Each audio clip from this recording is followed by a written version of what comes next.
Students, today I am going to discuss some important points of Animal Kingdom chapter class 11th NCERT, which is very important for the NEET 2026. So let's start.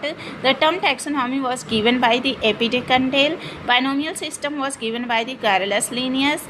टॉटोनिम्स होते हैं जिसका repetition word होता है उसे टॉटोनिम्स बोलते हैं। जैसे नाजा नाजा किसका साइंटिफिक नेम है, ये स्नेक का है। Father of the zoology Aristotle है। Father of the ancient taxonomy कौन है, एरिस्टोटल है। अब एरिस्टोटल ने क्लासिफिकेशन किया था एनिमल्स को in the presence of RBC and in the absence of RBC.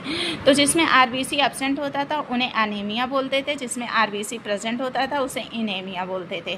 तो आरबीसी एब्सेंट है, उसके एग्जाम्पल है आल इनवर्टिब्रेट्स। जितने इनवर्टिब्रेट्स हैं उनमें आरबीसी एब्सेंट होता है। एनीमिया में इनेमिया आरबीसी प्रेजेंट, इसका एग्जाम्पल है आल वर्टिब्रेट्स का मेन इनेमिया।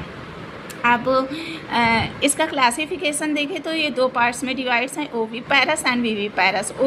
ओविपेरस का एग्जांपल है हमारे जैसे Pisces, amphibians, reptiles, apps. Pieces को हम बोलते हैं, पाइसेस को फिशेस। फिर अब और क्लासिफिकेशन देखें, क्लासिफिकेशन बेसिस ऑफ क्लासिफिकेशन देखें तो पहला प्रोटोप्लाज्मिक लेवल ऑफ क्लासिफिकेशन था जिसमें एग्जांपल आता है प्रोटोजोआ का। दूसरा आता है सेलुलर लेवल ऑफ क्लासिफिकेशन में एग्जांपल है sponges. Tissue level classification example है सिलेंट्रेटा एंड टिनोफोरा। फिर उसके बाद आता है organ system level of classification, तो प्लेटी हेलमेंथीज आते हैं। अब ऑर्गन सिस्टम लेवल ऑफ तो एस्केल हेलमेंथीज टू कॉर्डेटा है। तो ये है क्लासिफिकेशन। अब उसके बाद आता है classification based on the symmetry level.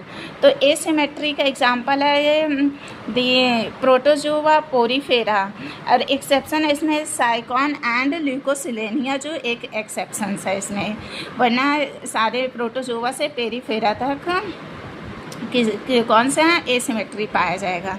फिर उसके बाद आता है हमारा रेडियल सिमेट्री। किसमें मतलब रेडियल सिमेट्री जो होता है एग्जांपल है सिलेंट्रेटा, टिनोफोरा और एडल्ट इकानोडर्मेटा।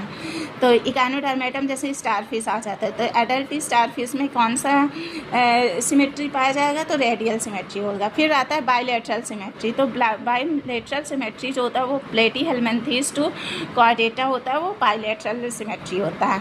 और एक्सेप्शन की बात करें तो एडल्ट इकानोडर्मेटा, तो एडल्ट इकानोडर्मेटा में क्या मिलता है, रेडियल सिमेट्री मिलती है। और बात करें larva of the starfish has, तो बायलैटरल सिमेट्री।